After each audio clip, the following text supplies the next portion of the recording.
கொடைக்கானல்லேருந்து ஒரு 15 கிலோமீட்டர் டிஸ்டன்ஸில் இருக்கிற பூம்பாறை கிராமம்.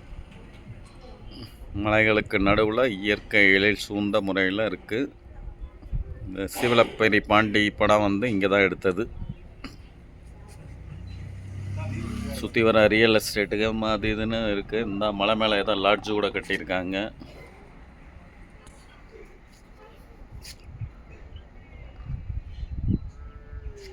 இங்கே இருக்கிற முருகன் கோயில் வந்து போகர்னால் நவபாஷாணத்தினால் செய்யப்பட்டது. குழந்தை வேலப்பராம் முருகனும் இங்கே காட்சி தர்ற. பழனி கொடைக்கானல் வர்றவங்க கண்டிப்பாக இங்கே வந்து பார்த்துட்டு போகிறாங்க. ஸோ இப்போ வந்து இது நல்லாவே டெவலப்மெண்ட் தெரியுது. ஒரு 20 வருஷத்துக்கு முன்னாடியெல்லாம் வெறும் குடிசை வீடுகளும் மக்கள் ரொம்ப கஷ்டப்பட்டுக்கிட்டு இருந்தாங்க. இப்போ எல்லாம் நல்லா வசதியாக இருக்கிற மாதிரி தெரியுது.